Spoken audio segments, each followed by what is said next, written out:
তো গাইস, আজকে আমরা যে সিনেমাটি সম্পর্কে জানতে চলেছি, সিনেমাটির নাম হচ্ছে দ্য মুন থিভস। সিনেমাটি খুব সম্প্রতি রিলিজ পেয়েছে এবং আমরা এই পর্যন্ত কিন্তু শুধুমাত্র ব্যাংক রবারি বা ব্যাংক লুটের সিনেমা দেখেছি, কিন্তু আজকে আমরা দেখবো হচ্ছে পৃথিবীর সবচেয়ে দামি দামি যে অ্যান্টিক ঘড়ি রয়েছে সেই ঘড়ি লুটের সম্পর্কে। এছাড়াও আন্ডারওয়ার্ল্ডের গোপন যে কিছু তোমার ওই যে মাফিয়া রয়েছে, তাদের যে কিছু গোপন শখ রয়েছে, বা মনে করো আরেক মাফিয়ার উপর যে একটা পার্ট দেখাবে, কি দিয়ে তারা পার্ট দেখায়, সেই জিনিসগুলো সম্পর্কে আমরা জানতে পারবো। তো চলো আমরা মূল ভিডিওতে চলে যাই। তো প্রথমেই সিনেমার শুরুতে আমাদেরকে দেখানো হয় ভিনসেন্টকে, যে একজন ঘড়ির এক্সপার্ট, আর সে বিদেশ থেকে অ্যান্টিক ঘড়ির পার্টস আমদানি করে আর সেগুলোকে হংকং এ এনে অ্যাসেম্বল করে, আর তারপর সেই ঘড়িগুলোকে অনেক দামে বিক্রি করে। আর এই পুরোনো অ্যান্টিক ঘড়িগুলোকে মডিফাই করতে তার ধারের কাছেও কেউ নেই। এবং ও যখন ইনস্টাগ্রামে বা ফেসবুকে পোস্ট করে যে এটা অত আগের ঘড়ি, অমুক ঘড়ি, তখন দেখা যায় হংকং এর কিছু বড় লোকরা এত কিছু না দেখে বা চিন্তাও না করে শুধুমাত্র তাদের শখ পূরণের জন্য ওই মনে করে পুরোনো ঘড়িগুলো ক্রয় করে। আর এভাবেও ভিনসেন্ট বড় লোকদের শখ পূরণ করে টাকাও কামাই করে। তবে ওর বাবা এই কাজগুলো পছন্দ করতো না। এর কারণটা হচ্ছে এটা টোটাল 2 নম্বরই। ভিনসেন্ট মূলত কি করতো,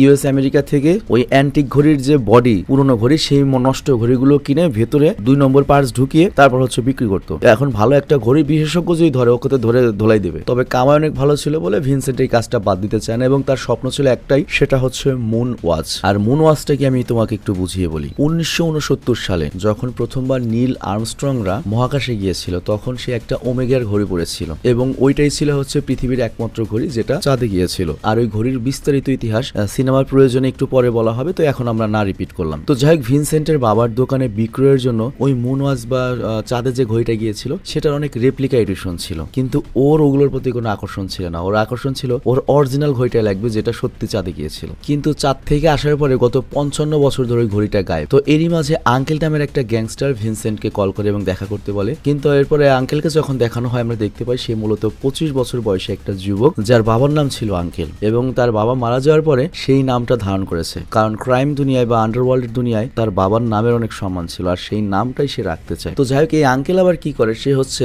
আন্ডারওয়ার্ল্ড দুনিয়াতে যেসব মাফিয়ারা রয়েছে পুরো দুনিয়ার, তাদের মধ্যে আবার একটা পাল্লাপাল্লি রয়েছে যে কে কত ইউনিক জিনিস বা অরিজিনাল অ্যান্টিক জিনিস ইউজ করে, কারণ তাদের হচ্ছে 2 নম্বরই টাকা। আর তাদের জিনিস তো মনে করো বাইরের সমাজে দেখানোর দরকারও পড়ে না, তাদের সমাজে দেখালেই হয়। তো তার কাজ হচ্ছে শুধুমাত্র মাফিয়াদের কাছে এইসব দামি ঘড়ি বিক্রি করা, যাদের এইসবে আগ্রহ। এবং তোমাকে সিনেমা বোঝানোর জন্য আমি আরেকটা ব্যাপার বলি, ফ্যাক্ট বলি একটা। ধরো ফেরারি গাড়িটা যখন বের হয়েছে তখন সেটার দাম ছিল হচ্ছে 12 কোটি টাকা। 100 বছর পরে ওই গাড়িটা যদি থাকে, ওই গাড়িটার দাম হয়ে যাবে 2000 কোটি টাকা। মানে কিছু কিছু অ্যান্টিক জিনিস আছে যেগুলো যত সময় যায় তত দাম বাড়ে, এরকম একটা ব্যাপার। আর তুমি যদি গুগলে সার্চ দাও যে মোস্ট এক্সপেন্সিভ ফেরারি, ইভেন কথা রয়েছে যে মেসিও হয়তো ওই ফেরারিটা কিনেছে প্রায় কত ডলার দিয়ে, আমি বলি 1962 সালের ফেরারি 250 জিটিও, ওটা বিক্রি হয়েছিল $70 মিলিয়ন, তার মানে প্রায় 750 কোটি টাকাতে। তো এই ঘড়ির মার্কেটটাও মনে করো এরকম। আর আমি এডিটরকে রিকোয়েস্ট করবো যদি পসিবল হয় আমি যে গাড়ির কথা বলেছি বা যে অ্যান্টিক বিষয়ের কথা বলেছি ওগুলো দেখানোর জন্য। তো যাই হোক, এই আঙ্কেল কিন্তু ভিনসেন্টের এই ট্যালেন্টটা সম্পর্কে জানতো, যে শালা 2 নম্বরই করে যে কোনো ঘড়ি বানাতে পারে, যে কোনো অরিজিনাল ঘড়ির বডি পেলে সেটার মধ্যে 2 নম্বর পার্টস ভরে একবার অরিজিনাল মতো বানাতে পারে। তো আঙ্কেল তখন ভিনসেন্টকে বলে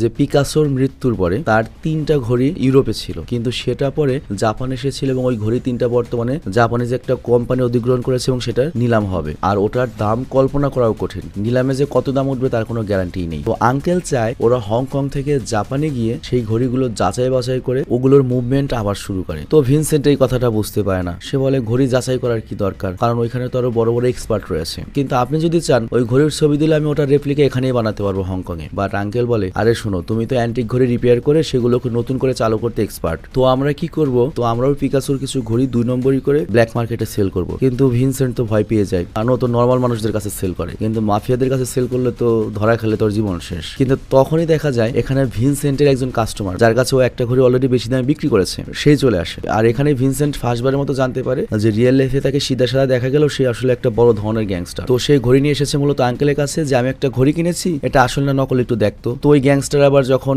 ভিনসেন্টকে এখানে দেখে সে তো অবাক হয়ে যায়, আরে তুমি এখানে। আর আঙ্কেল তখন ভিনসেন্টের দিকে তাকায় এবং বলে, কি বলবো হ্যাঁ। তবে আঙ্কেল এখানে মিথ্যা কথা বলে ওই গ্যাংস্টারকে যে না, এই ঘড়িটা পুরো ঠিকঠাক রয়েছে, এবং ভিনসেন্টের জীবন ওই গ্যাংস্টারের কাছ থেকে বাঁচিয়ে নেয়, মানে এখানে ভিনসেন্টকে আটকিয়ে দিল। আর এরপর আমরা দেখতে পাই হোমি নামের একটা ছেলেকে, যার মায়ের চোখ আস্তে আস্তে নষ্ট হয়ে যাচ্ছে, খুব শীঘ্র অপারেশন না করলে তার মা অন্ধ হয়ে যাবে। কিন্তু হোমিরা গরিব, তাদের কাছে অত টাকা ছিল না, আর তার মায়ের একটা উলের সুতোর দোকান রয়েছে। আর এককালে হোমির মা চোর ছিল এবং সে যে কোনো লোকার খোলার এক্সপার্ট ছিল, এবং সে তার সকল কৌশল তার বড় ছেলে মানে হোমির বড় ভাইকে শিখিয়েছিল। কিন্তু কোন এক ডাকাতি করার সময় সে মারা যায়, আর এটা খুব বেশি দিনে হয়নি, গত 3-4 মাস আগের কথা। আর তাই সেই মৃত্যুর শোক এখনো রয়েছে। আর অন্যদিকে আমরা দেখি আঙ্কেল ভিনসেন্টকে আবারও ডেকে আনে এবং একটা ঘড়ির পরীক্ষা করতে বলে। তো ভিনসেন্ট তখন আঙ্কেল আঙ্কেলকে বলে এই ঘড়ির বডি আসল কিন্তু ভেতরে পার্টস সব ডুপ্লিকেট। আর তারপর আঙ্কেল করে কি যে তাকে ডুপ্লিকেট ঘড়ি দিয়েছে তাকে মেরে ফেলে। আর তারপর আঙ্কেল করে কি ভিনসেন্টের সাথে শন নামের একজনকে পরিচয় করিয়ে দেয়। আর শন হচ্ছে একটা গ্যাংস্টার। তো আঙ্কেল এখানে বলে আমরা একটা ডাকাতির প্ল্যান করছি, আর সেটা হবে হচ্ছে তোরা জাপানে গিয়ে ওই অরিজিনাল যে ঘড়িগুলো আছে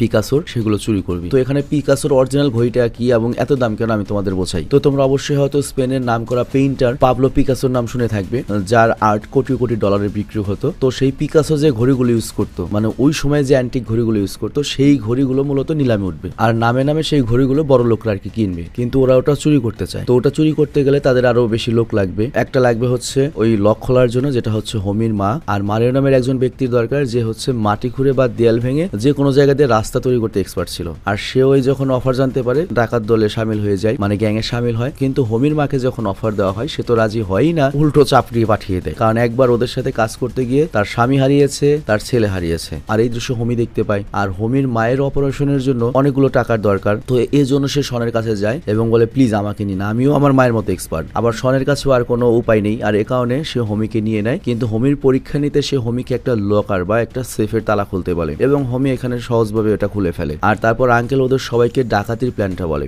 যে ওরা হংকং থেকে জাপানে গিয়ে নিলামে হতে যাওয়া পিকাসোর ঘড়িগুলো চুরি করবে। আর তারপর ওগুলো আমি আন্ডারওয়ার্ল্ডে মাফিয়াদের কাছে বিক্রি করে দেবো মিলিয়ন মিলিয়ন ডলারে। এবং ওই অকশনটি জাপানের শার্ক নামের একটা কোম্পানি আয়োজন করেছে এবং ঘড়িগুলো বর্তমানে তাদের কাছে রয়েছে। আর শার্কের শোরুমের বেসমেন্টে একটা ভিআইপি রুম রয়েছে এবং সেখানে একটা লকার বা সিন্ধুক রয়েছে, যেখানে প্রায় 50 থেকে 100 বছরের পুরনো ঘড়িও রয়েছে। কিন্তু ওটা অটোমেটিক কোনো লকার নয়, যার জন্য ওটা হ্যাক করা সম্ভব নয়। ওটা পুরোপুরি মেকানিক্যাল, যার জন্য ওটা খোলা খুবই টাফ। তো ওখানে ভিনসেন্টকে কেন নেওয়া হয়েছে? আমাদের ভিনসেন্টকে নেওয়া হয়েছে হচ্ছে ওই ঘড়িগুলোকে পরীক্ষা করার জন্য, যে ওগুলোর মুভমেন্ট ঠিক আছে কিনা, চালু আছে কিনা, চুরি করে কোনো লাভ আছে কিনা, নাকি কপি। তো ভিনসেন্ট ভয়ে ভয়ে বলে যে হ্যাঁ আমি যাবো, কারণ একটু আগেই তো ভিনসেন্টের জীবন বাঁচিয়েছে আঙ্কেল। আর তারপর আঙ্কেল ওদেরকে আবারও বলে চারজনকে শুধুমাত্র পিকাসোর ঘড়িগুলো চুরি করবে, অন্য কোনো ঘড়িতে হাতও কিন্তু লাগাবে না। তো এখানে আঙ্কেল বলে শার্কের শোরুমের কাছে সে একটা দোকান ভাড়া করেছে, আর ওখান থেকে মারিওর কাজ হলো সুয়েজ টানেল দিয়ে, মানে যেখান দিয়ে ড্রেনেজ টানেল, ওখান দিয়ে শোরুমে যাওয়ার রাস্তা বানানো। আর আঙ্কেল এরপর ওদেরকে নতুন ফোন দেয় এবং তার মধ্যে থাকা জিপিএস এর মাধ্যমে ওদেরকে ট্র্যাক করবে বলে জানায়। আর নেক্সট ফ্লাইটেই তারা জাপানে পৌঁছায় এবং একটা দোকানে তাদের থাকার বন্দোবস্ত করা হয়। তো শন তখন হোমিকে বলে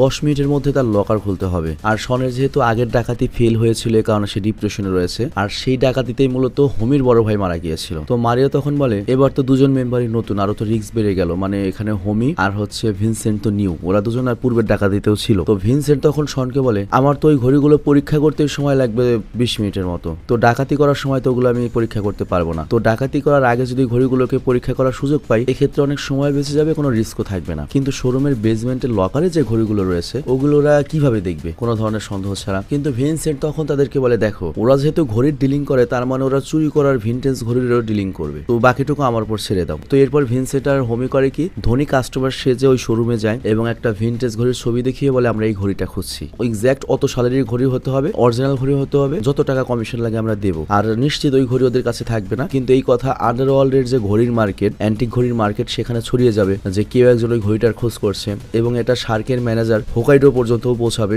আর তারপর আবার শন আর মারিও করবে কি হোকাইডোর কাছে গিয়ে বলবে এই ঘড়িটা আমরা বিক্রি করতে চাই, এই অ্যান্টিক ঘড়িটা। আর তখন হোকাইডো করবে কি এই দুই গ্রুপকে এক জায়গায় করবে এবং তাদেরকে ভিআইপি রুমে নিয়ে যাবে যেখানে লকার রয়েছে। আর আমাদের উদ্দেশ্য হচ্ছে যে কোনো ভাবে ওই রুমে পৌঁছানো এবং পিকাসোর ঘড়িগুলোকে একবার দেখা, এবং যে ঘড়িটা আমি কিনতে যাবো বলবো ওটার আমি এমন রেপ্লিকা বানাবো যেটা কেউ প্রমাণই করতে পারবে না যেটা ডুপ্লিকেট। তো এরপর ওরা করে কি একটা ভিনটেজ অ্যান্টিক শপে যায় এবং সেখানে ভিনটেজ একটা ঘড়ির বডি পার্টস কেনে এবং সেই ঘড়িটার মূল্যরা $1.5 মিলিয়ন বানিয়ে দেয়। মানে এটা এক্সপার্ট ছাড়া কেউ ধরতে পারবে না আর কি সাধারণ মানুষ যেটা ডুপ্লিকেট বা রেপ্লিকা। আর ওই সাথে ওরা করে কি ওই পিকাসোর যে ঘড়িগুলো রয়েছে যেগুলোর নিলাম হবে সেগুলোর ডুপ্লিকেট বানিয়ে ফেলে। আর তারপর মারিও আর শন করে কি সেই ভিনটেজ ঘড়িটা নিয়ে হোকাইডোর শোরুমে পৌঁছে যায়। আর তারপর হোকাইডো ওদেরকে ডাকে, মানে ওরাই ক্রেতা ওরাই বিক্রেতা, ধরা খাওয়ার কোনো চান্সই নেই, মানে এখানে এক্সপার্ট তো ওরাই, কে বলবে যে এটা 2 নম্বর ঘড়ি। তো পরের দিনে হোকাইডো দেখা যায় ভিনসেন্টকে কল করে যে আপনারা যে ভিনটেজ ঘড়িটি তালাশ করছেন সেটা আমাদের কাছে আছে। তো দুই পার্টির মিটিং অ্যারেঞ্জ করা হয়, ভিনসেন্ট ঘড়িগুলোকে পরীক্ষা করার নাটক করে আর ডিলের মাধ্যমে টোকেন অ্যামাউন্ট হোকাইডোকে দেয়। আর তখনই সেখানে থেকে একটা ঘড়ির পোস্টার হোমি অনেক মনোযোগ করে দেখতে থাকে, যেটার আগামী মাসে নিলাম হবে, মানে ওই যে পিকাসোর ঘড়িগুলো। তো হোমির আগ্রহ দেখে হোকাইডো অনেক খুশি হয় এবং বলে আপনারা চাইলে এই ঘড়িগুলো কিনতে পারেন, আপনাদের দেখে অনেক ধনী মনে হচ্ছে। তো হোকাইডো ওদের 4 জনকে করে কি রুমে নিয়ে যায় আর মারিও এই সুযোগে দেয়ালে নক করে দেয়ালের কতখানি মজবুত সেটা বুঝে নেয়। আবার হোমি ওই লকারটি পরীক্ষা করে নেয় যেখানে পিকাসোর ঘড়িগুলো রাখা রয়েছে। আবার ভিনসেন্ট যখন ওই ঘড়িগুলো দেখে সে ওই ঘড়িগুলোর পরীক্ষা করে, কিন্তু তখনই তার নজর যায় হচ্ছে লকারে রাখা মুন ওয়াচের দিকে, যেটা আজ থেকে 55 বছর বছর আগে গুম হয়ে গিয়েছে এবং 1 সেকেন্ডের জন্য সে হুঁশ হারিয়ে ফেলে হতবাক হয়ে যায়। মানে যে মুনওয়াজ তার সারা জীবনের স্বপ্ন সেটা এখন তার চোখের সামনে। তো সে যখন হুঁশ হারিয়ে ফেলে তখন শন ওর হুঁশ ফিরিয়ে আনে। তবে বাইরে বেরোনোর পরে দেখা যায় শন এই কাজের জন্য ভিনসেন্টের উপর রেগে গিয়েছে, ওকে মারছে যে কেন তুই তোর উদ্দেশ্য থেকে সরে গিয়েছিলি। বাট ভিনসেন্ট বলে সারা দুনিয়া যে মুনওয়াজকে খুঁজছে ওইটা ওই লকারে রয়েছে। বাট শন বলে দেখ আমাদের মিশন হচ্ছে শুধুমাত্র ওই 3টা পিকাসোর ঘড়ি, অন্য কোনো ঘড়ি কিন্তু আমাদের চিন্তার বিষয় নয়। তো যাই হোক এরপর হোমির অনুশীলনের জন্য ঠিক সেম টু সেম লকার নিয়ে আসা হয় যেটা শোরুমে ছিল। আর ওই লকারের একটা স্পেশাল দিক হলো এটা যদি 3বার চেষ্টায় খোলা না যায় তাহলে পাসওয়ার্ড নিজে থেকে চেঞ্জ হয়ে যায়। আর তখন ওই লকারটিকে অরিজিনাল ম্যানুফ্যাকচারিং কোড দিয়ে খোলা যাবে, নয়তো ডাইনামাইট বা বোম দিয়ে খোলা যাবে। তো হোমি তখন লকার খোলার টেকনিক বের করতে থাকে। আর তারপর আমরা জাপানের সবচেয়ে বড় গ্যাংস্টার কানজাকে দেখতে পাই, যাদেরকে ইয়াকুজা বলা হয়, যে কিনা একটা আমেরিকান আন্ডারওয়ার্ল্ড ডন থেকে ওই মুনওয়াজটা কিনেছিল এবং সেফটির জন্য শার্কের লকারে রেখেছে। আর এদিকে ডাকাতের একদিন আগে ভিনসেন্ট আর মারিও করিকি ভাড়া করা সেই দোকানে যায় যেখান থেকে তাদেরকে শোরুমের ভিআইপি রুমের রাস্তা বানাতে হবে। তো মারিও দেয়াল ভেঙে সিওএস টানেল দিয়ে সোজা ভিআইপি রুমের দেয়ালের কাছে পৌঁছে যায়, কিন্তু দেওয়াল ড্রিল করতে গিয়ে মারিও জানতে পারে যে সামনে তোমার ইট থাকলেও ভেতরে মজবুত লোহা দিয়ে বানানো একটা ঢাল রয়েছে যেটা ড্রিল দিয়ে ভাঙা যাবে না। তো মারিও তখন শনকে বলে ওই দেয়াল ভাঙতে হলে আরডিএক্স বোমের ব্যবহার করতে হবে, কিন্তু সেটা করলে ভূমিকম্পের মতো আশেপাশে সকল এলাকা কেঁপে উঠবে আর কয়েক সেকেন্ডের মধ্যে আমরা ধরা পড়ে যাব। তো তখন শন তাদেরকে বলে তাহলে রাত 11টা থেকে 12টা পর্যন্ত শোরুমের গার্ডদের বিরতি থাকে, তখন আমরা গার্ডের অনুপস্থিতিতে শোরুমের মেন গেট দিয়ে দরজায় ঢুকবো। বাট তখন ভিনসেন্ট বলে তুমি কি পাগল হয়েছো? এত সহজ? শোরুমের দরজায় সিকিউরিটি অ্যালার্ম লাগানো রয়েছে এবং এই এলাকাটা অনেক ঘনবসতিপূর্ণ, আর এতে কি হবে অ্যালার্মের আওয়াজে পুরো এলাকায় জেগে যাবে। আর মারিও তখন বুদ্ধি দেয় তাহলে আমরা এক কাজ করি, একটা বড় ব্লাস্ট করার পরিবর্তে আমরা ছোট ছোট 4টা ব্লাস্ট করি। কিন্তু ভিনসেন্ট বলে এতেও তো অনেক আওয়াজ হবে, তো আমরা এখন কি করব? এটা তো দেখছি ব্যাংক ডাকাতির চেয়েও বেশি মুশকিল। তো এগুলো ভেবে ওদের 4 জনের মাথারই হুশ উড়ে যায়। আর তারপর যায় হচ্ছে রেস্টুরেন্টে এবং ভাবতে থাকে এই ডাকাতি তো আমরা করতে পারবো না, তার মানে হচ্ছে হংকং এ ফেরত গেলে আঙ্কেলের হাতে মৃত্যু নিশ্চিত। তো এরপর তারা খাবার খেয়ে মার্কেটে ঘুরতে থাকে। আর তখন শন জানতে পারে আগামীকাল জাপানে নববর্ষ, আর তাই আগামীকাল বিভিন্ন জায়গায় আতশবাজি ফোটানো হবে যার ফায়দা নেওয়া যেতে পারে। তো আগামীকাল রাতে যখনই 11টা বাজে তখনই টানেলের সামনে আসে তারা এবং শোরুমের দেয়ালের সাথে এক্সপ্লোসিভ লাগিয়ে দেয়। আর রাত 12টা বাজার অপেক্ষা করতে থাকে। আর শন করে কি আতশবাজির লাইভ শো ফোনে দেখতে থাকে। তো রাত 12টা বাজলে আতশবাজির শো শুরু হয়ে যায় আর মারিও সেই আওয়াজের সাথে সাথে ব্লাস্ট করা শুরু করে দেয় এবং ছোট ছোট 4টা ব্লাস্ট হলে দেয়াল ভেঙে যায়। বাট তখনই একটা ওই ড্রেনের ওয়ার্কার চলে আসে পড়ে, কিন্তু ওরা করে কি ওদেরকে মেরে বেঁধে সেখানে রেখে দেয় আর সোজা শোরুমের ভিআইপি রুমে ঢুকে পড়ে। আর হোমি তখন লকার খোলার কাজে লেগে যায়। প্রথম 2টো লক খুব সহজেই খুলে ফেলে, কিন্তু এরপরে আসল পরীক্ষা যেখানে হচ্ছে পাসওয়ার্ড দিতে হবে, জাপানিজ পাসওয়ার্ড। তো প্রথমবার সে ব্যর্থ হয়। বাট ঠিক তখনই দুর্ভাগ্যবশত একজন মদের নেশায় বুধ ব্যক্তি করে কি শোরুমের দরজায় এসে ধাক্কা খায় আর এর ফলে শোরুমের অ্যালার্ম বাজতে থাকে। আর অ্যালার্ম শুনে তো ভেতরে 4 জন ভয় পেয়ে যায় যে মেন গেট থেকে অ্যালার্ম বাজলো কিভাবে, আমরা তো অন্য সাইড দিয়ে এসেছি। আবার ওইদিকে ডিউটিতে থাকা গার্ডও অ্যালার্ম বাজার সিগন্যাল পেয়ে দ্রুত শোরুমের দিকে আসতে থাকে। কিন্তু এই ঘটনায় কি হয়, হোমির মনোযোগ নষ্ট হয়ে যায় আর এই কারণে সে দ্বিতীয়বারেও ব্যর্থ হয় পাসওয়ার্ড দিতে। কিন্তু তখন মারিও পরামর্শ দেয় আমরা এক কাজ করি, ডাইনামাইট দিয়ে লকারে উড়িয়ে দিই, ধরা তো পরে যাবোই, তাড়াতাড়ি নিয়ে বেরিয়ে যাই। কিন্তু যখনও ডাইনামাইট লাগাতে যায় তখনই ভিনসেন্ট পাসওয়ার্ডের গায়ে ওয়াক্স লাগানো দেখে। ওয়াক্স জিনিসটা বুঝিয়ে বলি, ধরো এখানে যে হোকাইডো ম্যানেজার ছিল তার হাতে একটা ওয়াক্স ছিল, সে যে পাসওয়ার্ড গুলো দিত মনে করে একটা কাপড় বা ফিঙ্গারের একটা ছাপ কিন্তু যে কোনো শক্ত বস্তুর উপর দিলে একটু চিহ্ন হয়ে থাকে, মানে ফিঙ্গারপ্রিন্ট। সেরকমও বুঝতে পারে জমুকটায় টাচ দিয়েছিল হোকাইডো মানে ম্যানেজার, এবং ওটাই যেখানে টাচ লাগে সেখানে মেটাল হচ্ছে তোমার শাইন করে, মানে একটু বেশি পরিষ্কার থাকে। তোরা এখন চেক করতে চায় যে বাটনগুলো একটু বেশি পরিষ্কার, একটু যদি অন্যরকম লাগে তাহলে সেটাই বাটন হবে। তো প্রত্যেকটা বাটন ওরা দেয়, কিন্তু শেষ বাটনে গিয়ে ওরা কনফিউজড হয়ে যায়। কিন্তু তারপরে যে বাটনটা আশেপাশের বাটনের চেয়ে অপেক্ষাকৃত একটু বেশি শাইন করছিল সেটা করে চাপে এবং লকার খুলে যায়। আর অন্যদিকে সিকিউরিটি গার্ড শোরুমে গিয়ে ভিআইপি রুমের সিসি ক্যামেরা বন্ধ দেখে ভিআইপি রুমের দিকে যেতে থাকে, কিন্তু ভিআইপি রুমের পাসওয়ার্ডটা একটা নর্মাল সিকিউরিটি গার্ডকে দেবে না। তো সে তখন পাসওয়ার্ড চায় যে স্যার ভেতরে গিয়ে চেক করব, কিন্তু হোকাইডো ওকে পাসওয়ার্ড দিতে রাজি হয় না, বলে আমি আসছি। আর অন্যদিকে ওরা 4 জন তো ওই 3টা পিকাসো ঘড়ি নিয়ে নেয়, কিন্তু তখনই লকারে থাকা মুনওয়াসের দিকে ভিনসেন্টের চোখ বারবার যেতে থাকে। আর তারপর ওই মুনওয়াসটা হাতে নিয়েও বুঝতে পারে এটা আসল। আর এইদিকে আমরা দেখি বাইরে গার্ড করে কি পুলিশকে কল করে, আর ওইদিকে ভিনসেন্ট চাওয়া সত্ত্বেও মুনওয়াসটি চুরি করে না, কিন্তু মারিও এটা খেয়াল করে এবং অন্য জোরও ওই মুনওয়াসটির দিকে যায়। আর তারপর দৃশ্য চেঞ্জ আমরা দেখতে পাই ওরা 4 জন টানেল দিয়ে রাস্তা দিয়ে বেরিয়ে যাচ্ছে, মানে এত কঠিন একটা ডাকাতি ওরা সফল করে ফেলেছে শুধুমাত্র সিনেমা বলে আর কি। আর অন্যদিকে আমরা দেখি ইয়াকুজা কানজা হোকাইডোর কাছ থেকে জানতে পারে শোরুমে ডাকাতি হয়েছে এবং তার প্রিয় মুনওয়াসটি চুরি হয়ে গিয়েছে। বাট কানজা তখন হোকাইডোকে হুমকি দেয় 48 ঘন্টার মধ্যে যদি আমার মুনওয়াজ না আসে তোকে আমি মেরে ফেলবো। আর এরপরে এই ডাকাতির নিউজ টিভিতে দেখা যায়, কিন্তু সেখানে শুধুমাত্র 3টা পিকাসো ঘড়ির চুরির কথা ছিল, মুনওয়াজের কথা ছিল না। তো এই কথা শুনে ইয়াকুজার লিডার কানচার অ্যাসিস্ট্যান্ট অবাক হয়ে যায় যে ওই মুনওয়াজের কথা আসলো না কেন নিউজে। তখন কানচা তাকে বোঝায় মুনওয়াজ হচ্ছে আমেরিকার সরকারের সম্পত্তি, যার কাছে এই ঘড়ি থাকবে আমেরিকার গোপন গোপন এজেন্সি বা সিআইএ তাকেই খুঁজে বের করে মেরে ফেলবে, ওটা উদ্ধার করে নিয়ে যাবে। ওদের যদি বিশ্বযুদ্ধ বাঁচাতে হয় তাও বাঁচাবে, কিন্তু ওটা নিয়ে যাবে। আর এজন্য এটা যে আমার কাছে রয়েছে বা জাপানে রয়েছে এটা দুনিয়ার কেউ জানেই না বা জানানো যাবে না। তো তখন কাঞ্চার অ্যাসিস্ট্যান্ট কাঞ্চাকে বলে, তার মানে আমরা যদি ব্ল্যাক মার্কেটের উপর নজর রাখি এবং সেখানে মোনাস বিক্রি করতে তো অবশ্যই কেউ আসবে, মানে আন্ডারওয়ার্ল্ডে। কাঞ্চা তখন বলে হ্যাঁ তা তো আসবেই, কিন্তু আমার জানা দরকার যারা এই ঘড়ি চুরি করার সাহস করেছে ওদেরকে কাজে লাগাতে হবে। আর এই দিকে আমরা দেখি ভিনসেন্ট আফসোস করছে যে তার ড্রিম ওয়াচ তার চোখের সামনে ছিল কিন্তু সেটা সে চুরি করতে পারেনি। তো মারিও তখন জিজ্ঞাসা করে কি এমন আছে ওই ঘড়ির মধ্যে, তুমি এত হতাশ ওই ঘড়ি নিয়ে? তখন ভিনসেন্ট তাকে বলে চাঁদে যে দুজন ব্যক্তি প্রথম গিয়েছিল, দ্বিতীয় ব্যক্তি ছিল হচ্ছে অলরিং, আর সে এই ঘড়ি পড়েছিল, আর এটাই ছিল প্রথম ঘড়ি যেটা চাঁদে গিয়েছিল। কিন্তু মিশনের পরে তাকে ওই ঘড়িটা ফেরত দিতে হতো, কিন্তু হঠাৎ করে অলরিনের সেই ঘড়িটা হারিয়ে যায় এবং গত 55-60 বছর ওই ঘড়িটা কোথায় ছিল কেউ জানতো না, আর নাসা ওই কথাটা গোপন রেখেছিল। আর এই ঘড়িটা রয়ে গিয়েছিল শুধুমাত্র বইয়ের পাতায়। তো মারিও তখন তাকে জিজ্ঞাসা করে তার মানে ওই ঘড়িটা অনেক দামি হবে তাই না? ভিনসেন্ট তখন তাকে বলে দামি না, শুধুমাত্র এটা অমূল্য। তবে ওই ঘড়ি নিজের কাছে রাখা অনেক বেশি বিপদ, কারণ ওই ঘড়ি যার কাছে থাকবে আমেরিকার FBI তার পেছনে লেগে যাবে, প্রয়োজনে বিশ্বযুদ্ধ বাজিয়ে দেবে। তো এটা শুনে মারিও করে কি ভিনসেন্টকে গান পয়েন্ট করে এবং ওর ফোন নিয়ে ভিনসেন্টের বাবাকে কল করে এবং একটা ভয়েস মেসেজ দেয় যে আমি টোকিওতে পিকাসো ঘড়ি চুরি করতে এসেছিলাম, ডাকাতি করতে গিয়ে ফেসে গিয়েছি, আর এটার মাস্টার মাইন্ড হচ্ছে আঙ্কেল এবং আমার যা কিছু হবে তার জন্য আঙ্কেল দায়ী থাকবে। মানে হঠাৎ করে ও এটা কেন করলো একটু পরে বুঝতে পারবে। তো মারিও এরপর ভিনসেন্টকে বলে তোমার ওই মুনওয়াচ আমি চুরি করে নিয়ে এসেছি, ওটা এখন আমার কাছে রয়েছে। আবার অন্যদিকে আমরা দেখতে পাই হোমির মাও জেনে যায় যে হোমি আঙ্কেলের ডাকাতির প্ল্যানে জড়িত রয়েছে। তো এই জন্য সে হোমির উপর অনেক রাগ করে, আর তখন সে বলে আঙ্কেল মোটেও ভরসার যোগ্য নয়, কারণ আঙ্কেলের হুকুমেই তোর ভাইকে হত্যা করা হয়েছিল। আর তখনই ওদেরকে খুঁজতে খুঁজতে কাঞ্চার লোকজন ওদের কাছে এসে পৌঁছায়, আর তাদের লোক শনের কাছে ওই 4টা ঘড়ি ফেরত চায়, কিন্তু শন বুঝতে পারে না ওরা তো 3টা ঘড়ি এনেছে, 4টা ঘড়ি আবার কোনটা। আর তখনই ওদের মধ্যে লড়াই বেঁধে যায়, কিন্তু চোর 4জন কোনোভাবে সেখান থেকে বেঁচে পালায়। আর অন্যদিকে দেখি আমরা মারিওর পাঠানো মেসেজ ভিনসেন্টের বাবা দেখে, আর এদিকে টিভিতেও প্রচার করা হচ্ছে জাপানে পিকাসোর ঘড়ির চুরির পেছনে হংকং এর 4জন চোর জড়িত, যা দেখে মিকাশি যে আর কি এই ঘড়িগুলো নিবে $1 মিলিয়ন খরচ করে, সে তো রাগ করে যে এত জানাজানি হলো কেমনে, আমি তো এই ঘড়ি নিয়ে তো বিপদে পড়বো। কারণ যেহেতু হংকং এর পুলিশ চুরি করে সেটা যেহেতু জানা হয়েছে, তার মানে হংকং এর পুলিশ অ্যাক্টিভ হয়ে যাবে এবং স্পেশালি হংকং এ খোঁজা হবে। যদি না জানা যেত যে হংকং এর চোর রয়েছে তাহলে তো এটা হংকং এর উপর এক্সট্রা একটা চাপ আসতো না। তো এই কারণে সে আঙ্কেলকে দেওয়া অ্যাডভান্স টাকা ফেরত চায়, বাট আঙ্কেল তখন উল্টো তাকে হুমকি দেয় তোমার ওই পিকাসো ওয়াচের জন্য আমি 4জন লোক পাঠিয়েছি, আমি এত ঝামেলা নিয়েছি, আমি তো ঘড়ি তোমাকে দেবো এবং পুরো টাকাটা তো নেবই, তারপর তুমি ঘড়ি দিয়ে কি করবে তোমার ব্যক্তিগত ব্যাপার। আর অন্যদিকে আমরা দেখি শন মারির উপর রাগ করে যে তুমি কেন মুনওয়াচ চুরি করেছো, ওই মুনওয়াচের জন্য এত বড় হাঙ্গা লেগেছে, মানে এই কারণে জাপানিজ গ্যাংস্টার ওদের পেছনে লেগেছে এবং জাপানিজ গ্যাংস্টারই ওই পিকাসোর ঘড়ি বের করলে তো ওর ঘড়িও বের করতে পারবে। তো মারিও তখন বলে দেখো আঙ্কেল মোটেও ভরসার যোগ্য নয়, আর এত কিছুর পর তাকে যদি আমরা পিকাসোর ঘড়ি দেই সে আমাদের ছাড়বে না, কারণ এমনিতেও মার্কেটে ছড়িয়ে গিয়েছে এই ডাকাতির পেছনে আঙ্কেল রয়েছে, তো সবচেয়ে ভালো হবে এই ঘড়ি নিয়ে আমরা পালিয়ে যাই। বাট তখনই শনের কাছে আঙ্কেলের কল আসে, কিন্তু শন সেটা কেটে দেয়। আর তখন হোমি করে কি শন আর মারিওকে গান পয়েন্টে নেয় এবং বলে তোমাদের দুজনের কারণে আমার ভাই মারা গিয়েছিল আগের মিশনে। বাট শন তখন বলে দেখ এর আগের ডিলিং এ একটা পার্টি বিশ্বাসঘাতকতা করে আমাদের উপর গুলি চালিয়েছিল, এ কারণে তোর ভাই মারা গিয়েছে,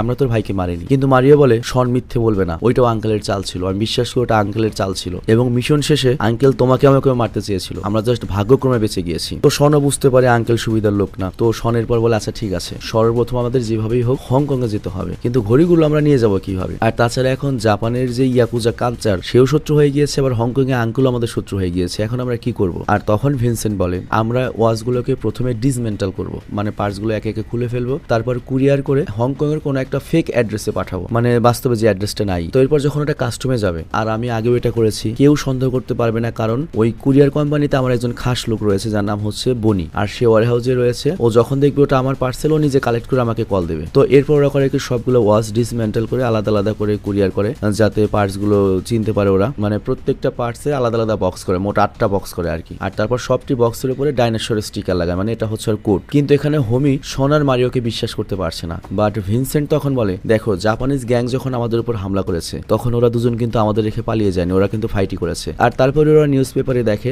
যে পুলিশ ওই শার্ক কোম্পানির যে ম্যানেজার হোকাইডো তার লাশ পেয়েছে, মানে বুঝতেই পারছি ইয়াকুজা কাঞ্চা তাকে মেরে ফেলেছে আগে। আর এদিকে তোরা বুঝতে পারছে তাড়াতাড়ি পালাতে হবে এই দেশ থেকে। তো এরপর হংকং এ নামার পরে ওরা পার্কিং লটে যখন যায় তখন আঙ্কেলের লোকজন ওদেরকে ধরে ফেলে আর আঙ্কেলের কাছে নিয়ে যায়। তো এখানে আমরা জানতে পারি হোমি মূলত আঙ্কেলের সাথে জড়িত ছিল এবং হোমি ওদেরকে ধরিয়ে দিয়েছে পোল্টি দিয়ে। তো আঙ্কেল তখন হোমির হাতে গান দেয় এবং শনকে মারতে বলে। বাট তখন ভিনসেন্ট বলে শন আর মারিও যদি মারা যায় আমি তোমাদেরকে কখনোই পিকাসোর ঘড়িগুলোর কথা বলবো না, কারণ ওই ঘড়িগুলো কোথায় রয়েছে একমাত্র আমি জানি, কারণ আমরা তো জানি ওগুলো পার্সেল করা হয়েছে। তো তখন আঙ্কেল করে কি ঘড়ির বদলে শন আর মারিওর জানের ডিল করে। আর এরপর আমরা দেখি ভিনসেন্ট করে কি বনিকে ডাইনোসরের স্টিকার লাগানো পার্সেল গুলো কালেক্ট করতে বলে, কিন্তু বনি অনেক ভয় পেয়েছিল, মানে ও তো জানে এগুলোর মধ্যে কি রয়েছে, এত বড় একটা কেস, তো ভয়ের কারণে করে কি 7টা পার্সেল কালেক্ট করতে পারে, কিন্তু কি মনে করে ও করে কি 8 নম্বর পার্সেলের উপর থেকে স্টিকার সরিয়ে সেখানেই রেখে আসে। তো এই ফলে যেটা হয় 8 নম্বর পার্সেলটা কুরিয়ার ট্র্যাকের মধ্যে ঢোকে, কিন্তু হোমি তখন এটা জানার পরে কুরিয়ার ট্র্যাকে গান পয়েন্টে নেয় আর ভিনসেন্ট ওই ট্রাকে ঢুকে 8 নম্বর পার্সেলটা খুঁজতে থাকে, কিন্তু খুঁজতে পায় না, সব পার্সেল তো একই রকমই, কিন্তু ওই ডাইনোসরের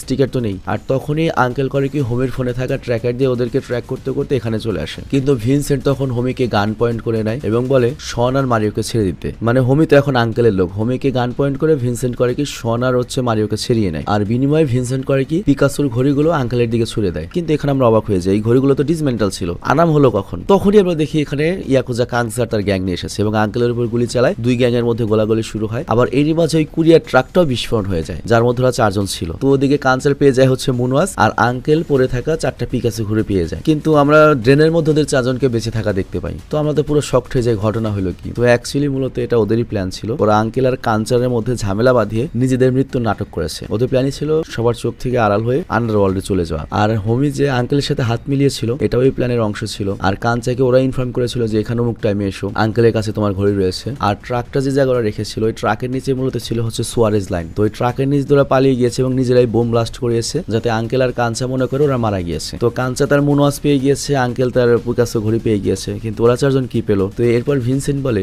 8 নম্বর পার্সেলটা আমি কালেক্ট করতে পারিনি, যেটার মধ্যে আসল ডিসমেন্টাল মুনওয়াজ ছিল, কিন্তু কাঞ্চাকে যে আমি মুনওয়াজ দিয়েছি ওটা একটা রেপ্লিকা ছিল। তো এখানে ওদের খুব খারাপ লাগে যে এত দামি একটা জিনিস আমরা কেউই পাবো না, কিন্তু তখনই ও খেয়াল করে 8 নম্বর যে পার্সেলটা যেটার মধ্যে ওই মুনওয়াজ ছিল সেটা তো বনি ছিঁড়ে ফেলেছে, তার জন্য কি হয়েছে অ্যাড্রেসও নেই। তো এর ফলে কি হবে, ওটা তো আবার ফেরত যাবে জাপানে কুরিয়ার অফিসে। তো এই জন্য ওরা যায় হচ্ছে কুরিয়ার অফিসে, মানে জাপানে পাঠানোর আগে ওরা কালেক্ট করবে, যেটা আমাদের প্রমাণ দিয়ে কালেক্ট করবে। তো এখানে ভিনসেন্ট বলে এই মুনওয়াজ পেয়েও আমাদের কোনো লাভ হবে না, কারণ এটা কোনোদিন কারোর সামনে ওরা বলতেও পারবে না যে এটা মুনওয়াজ, না পারবো বিক্রি করতে, না পারবো নিজেদের কাছে রাখতে। জানাজানি হলেই আমেরিকা পেছনে লেগে যাবে, FBI CIA পেছনে লেগে যাবে। আর ওইদিকে আমরা দেখি আঙ্কেল যখন পিকাসোর ঘড়িগুলো ক্লায়েন্টের কাছে বিক্রি করতে যায় তখন এক্সপার্ট পরীক্ষা করে জানায় 3টা ঘড়ি নকল। আর এইবার তো মিকাসি রেখে যায়, যার এই ঘড়িগুলো কেনার কথা, সে উল্টো আঙ্কেলকে এবার মেরে ফেলে। আর তখন ভিনসেন্ট তার হাতে 3টা পিকাসো ঘড়ি ওদেরকে দেখায় এবং বলে এগুলো আমরা সহজে ব্ল্যাক মার্কেটে বিক্রি করতে পারবো, এগুলো কারো ব্যক্তিগত চয়েসের ঘড়ি নয়, কিন্তু যেই ইয়াকুজা আমাদের কাছ থেকে কিনবে সে খুশি ওটা প্রোটেক্ট করবে, কোনো দেশও এটার পেছনে লাগানো। তো এখানে আমরা বুঝতে পারি ভিনসেন্ট মূলত আঙ্কেলকে পিকাসোর নকল ঘড়িগুলো দিয়েছিল। আর তারপর ভিনসেন্ট আমাদেরকে বলে এই 3টা ঘড়ির দাম মিনিমাম $30-40 মিলিয়ন, সমান ভাগে ভাগ করে নেব, আমরা সবাই ধনী, আবার আমাদের শত্রু আঙ্কেলও নেই। আবার ওদিকে কাঞ্চারও খুশি, তার কাছে মুনওয়াজ রয়েছে, কিন্তু আমিও খুশি, আমার কাছে আসল মুনওয়াজটা রয়েছে, জীবনে বিক্রিও করবো না, কিছুই করবো না, কিন্তু মরার আগ পর্যন্ত আমার কাছে থাকবে, এটাই আমার শান্তি। আর এখানেই সিনেমাটা শেষ হয়ে যায়। তো যাই হোক, এখানে একটা মজার কথা বলি, চিন্তা করে জাস্ট একটা ঘড়ি নিয়ে পুরো ওরা একটা সিনেমা তৈরি করে ফেলেছে। কাহিনীটাও কিন্তু একবারে খারাপ না, একবার দেখার জন্য যথেষ্ট ভালো একটা সিনেমা। সিনেমাটা মোটামুটি ইন্টারেস্টিং। আর এই ইন্টারেস্টিং সিনেমাটা তৈরি হয়েছে কত টাকা খরচে জানো? 35 কোটি টাকা খরচে হংকং সিনেমাটি তৈরি করেছে। সিনেমার কালার, নির্মাণ শৈলী সবকিছু দেখে বোঝার উপায় আছে, এত অল্প দামে একটা সিনেমা। বলিউডে এখন একটা গান তৈরি করতে গেলে 35 কোটি টাকা খরচ হয়। তো যাই হোক, কেমন লেগেছে সিনেমাটি কমেন্টে অবশ্যই জানাবে। ভালো থাকবে, সুস্থ থাকবে। তবে গাইস, ভিডিওটা শেষ করার পূর্বে তোমাদের জন্য একটা ইনফরমেশন দিচ্ছি, সেটা হচ্ছে আমার যে পার্সোনাল ফেসবুক আইডি, এর সাথে আমার পার্সোনাল ইনস্টাগ্রাম এবং টিকটক যে আইডি গুলো রয়েছে সেগুলো আমি শেয়ার করছি। আর এগুলো শেয়ার করার যথেষ্ট কারণ রয়েছে। কারণটা হচ্ছে র্যান্ডম ভিডিও চ্যানেল 7420 বা এই ধরনের চ্যানেল কতদিন থাকবে আমরা জানি না, তবে যদি আমাদের অডিয়েন্স গুলো অন্তত একটা জায়গায় রাখতে পারি, মানে আমাদের যে অডিয়েন্স গুলো রয়েছে তাদের যদি আমরা বিভিন্ন জায়গায় রাখতে পারি, যদি আমি একেবারে পড়েও যাই, অন্তত কোন একটা প্রজেক্ট শুরু করলে তাদেরকে আমরা পাশে পাবো। এবং আমি খুব সৎ এবং ফ্রি মাইন্ডের লোক, সেটা আমি এর জন্য তোমাদের ফ্রি মাইন্ডেই বললাম, কোনো মিথ্যা কথা বলে নিলাম না আর কি। তো যাই হোক, আমার যে আইডি গুলো রয়েছে সেটার লিঙ্ক আমি ডিসক্রিপশন এবং পিন কমেন্টে দিয়ে দিচ্ছি। তোমাদের একান্ত যদি ইচ্ছা হয় তোমরা যেতে পারো, ইচ্ছা না হলে যাওয়ার দরকার নেই। আল্লাহ হাফেজ।